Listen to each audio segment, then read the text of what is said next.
So hi Ria, I'm Salini from Filmito. Welcome to our channel. Thank you so much. Hello, everyone.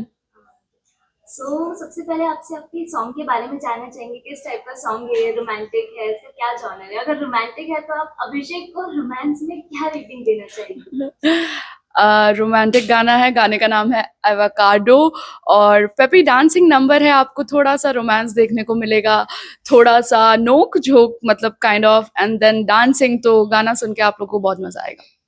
Okay so जैसे कि आप अभिषेक ने कई बार बोला है कि वो बिग स्क्रीन पे काम करना चाहते हैं, तो आप उन्हें एज एन एक्टर कैसे देखती हैं? एज एन एक्टर जितना मैंने उसका काम देखा है, लव्ड हिज परफॉर्मेंस। बहुत ही अच्छा, अच्छे से वो परफॉर्म करता है एज अ ट्रू एक्टर, जिसे हम देखना चाहेंगे। तो वो चीज़ बहुत अच्छी लगती है, चाहे वो इमोशनली हो या फनी चीज़ हो या किसी भी जॉनर में, वो बहुत ही अच्छे से परफॉर्म करता है। I love his acting. Isha ने वैसे कई बार इल्जाम लगाए हैं अभिषेक पर कि सेट पर वो बहुत अनप्रोफेशनल बिहेव करते हैं, बहुत ड्रामे दिखाते हैं और लेट भी आते थे। इसी वजह से उन्हें उनके पिछले शो से निकाल दिया गया था। तो आपका क्या कुछ एक्सपीरियंस रहा? मतलब आपने क्या एक्सपीरियंस किया वो ऐसी कुछ चीजें करते जी, हुए? बिल्कुल नहीं, बल्कि मेरे साथ जब काम किया तो वो मुझसे पहले सेट पे पहुँच जाते थे और ज जो भी कॉल टाइम होता है वो मतलब ऑन टाइम रहते हैं हमेशा से। और इस बात को लेके तो रवि दुबे जी ने भी कमेंट स्टेटमेंट क्लियर कर दिया था कि ऐसा कुछ नहीं था, ये सारी चीज़ें फ़ॉल्स नैरेटिव थी जो सिर्फ़ आपने शो में इन अ गेम यूज़ किया, और ये सारी चीज़ें बहुत ही गलत थी। ऐसा मतलब रियलिटी में ये तो हुआ ही नहीं था। ये उसका मतलब उसका टाइम पीरियड हो गया था, उसकी स्टोरी एंड हो गई थी, इसलिए उसको मतलब उसने शो खत्म किया, that's it. It was not about Isha anymore, मतलब कुछ भी। ओके वैसे अभिषेक पर बार बार सवाल उठते हैं कि उसको कोई लड़की नहीं मिलेगी उनके एग्रेसिव बिहेवियर की वजह से, उनका जो नेचर है। तो आपने उनके साथ तो काम किया हुआ है, तो आपको क्या लगता है कि उन्हें लिटरली कोई लड़की नहीं मिलेगी शो के उन्हें बाद? उन्हें मतलब दुनिया तो नहीं बोल सकती हूँ, लेकिन मैं जितनी क्रेज देख रही हूँ उसकी फैन फॉलोइंग की, I am seeing that girls want to meet him. लड़कियां पागल हुए जा रही है उसको देख के कि मतलब क्या यार, मतलब वो सोच रहा है कि यार एक लड़की मिल जाए, बेटा तुम बाहर आओ, तुम्हारे लिए कितनी लड़कियां वेट कर रही हैं। वेल ईशा के बारे में अभिषेक और समर दोनों बोलते हैं कि ईशा किसी की भी नहीं है। हम्म। तो आप इस बारे में क्या कहेंगे? ईशा उन दोनों के लिए तो मुझे लगता है नहीं बनी, वो खुद ही संभल जाए। और ये एज नहीं मुझे लग रही है कि वो करे। और हाँ, I am very much sure कि बहुत ज़्यादा मेच्योर्ड इनफ है, बट अगर उसके रिलेशनशिप में, चाहे वो यहाँ हो या वहाँ हो, दोनों जगह सेम प्रॉब्लम्स होती है, तो आप रिलेशनशिप में ना रहो, मैं ये चाहूंगी। ओके ईशा और अभिषेक एक दूसरे को बहुत बार अब्यूज करते रहते हैं शो में। आपको क्या लगता है कि ये सब सही है? कभी पेरेंट्स को इन्वॉल्व करते हैं, कभी अब्यूज करते हैं एक दूसरे को। तो आपको लगता है कि ये सब चीजें करना ठीक है?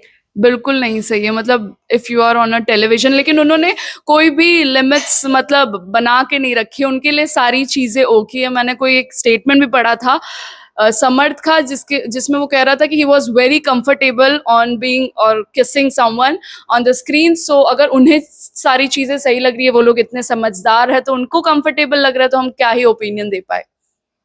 ऐसा भी कहा गया है कि अभिषेक को क्लॉस्ट्रोफोबिया है। आपको इस बारे में क्या जानते हैं? जी, हम बिल्कुल जानते हैं।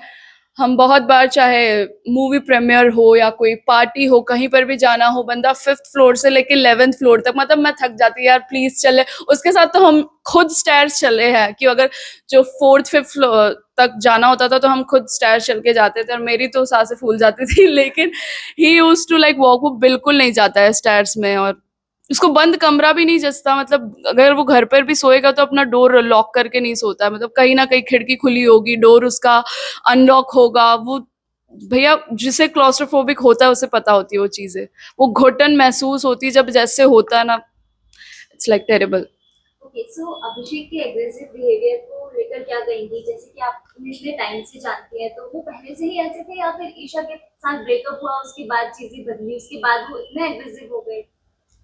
एग्रेसिव थोड़ा बहुत था, मतलब जहाँ उसको सही तो सही, गलत तो गलत। अगर ये बात नहीं अच्छी लग रही तो वो तुरंत बोल देगा यार, वो छुपा के नहीं रहेगा या मन में कोई बात लेके बिल्कुल नहीं रहता है।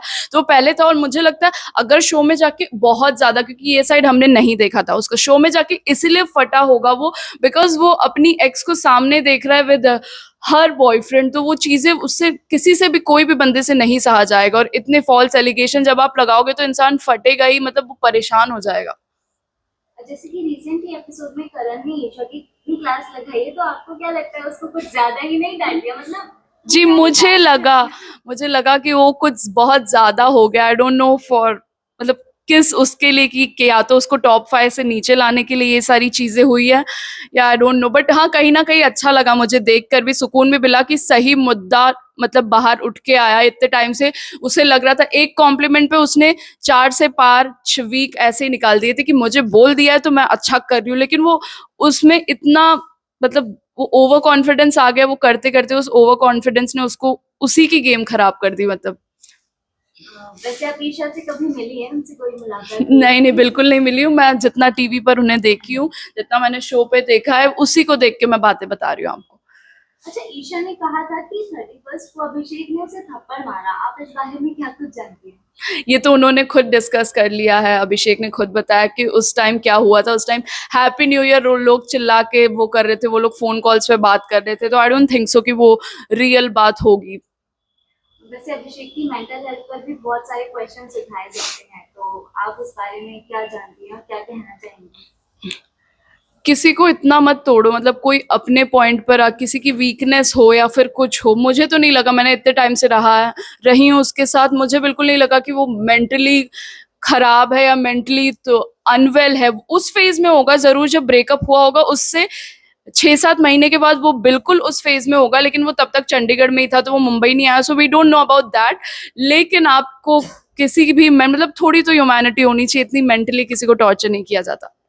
जैसे कि अभी अंकिता और विकी के बीच में बहुत प्रॉब्लम्स चल रही, लाइक डिवोर्स तक बात आ गई, तो आप उनकी रिलेशन के बारे में क्या कहेंगे? I don't want them to get divorce, but चीजें सही आए, मतलब बाहर निकलने के बाद उनकी फैमिली, विकी की फैमिली को भी चीजें पता चले, बात बैठ के बात करें, सुलझा ले तो ज्यादा अच्छा होगा। वेल, अभिषेक का गेम आपको लग कैसा रहा है शो में? अभी तो बहुत मजा आ रहा है, मतलब जिस हिसाब से वो सटल है, मतलब इतना उतने मुद्दे निकल ही नहीं रहे बिकॉज स्पोक करने वाला इंसान चला गया, तो you can see his real side, जो अच्छे से वो हंसी मजाक भी आपने देखा होगा, कल वो मुनावर के साथ वो लोग अच्छे से खेल कूद भी रहे थे, मतलब एंजॉय कर रहे थे। वो कुछ ही दिन कुछ ही हफ्ते बचे हैं तो उसको बहुत ही आराम से एंजॉय कर रहे थे। I love that. अच्छा, आप अभिषेक के अलावा और किसे विनर देखती हैं? अभिषेक के अलावा मुनावर।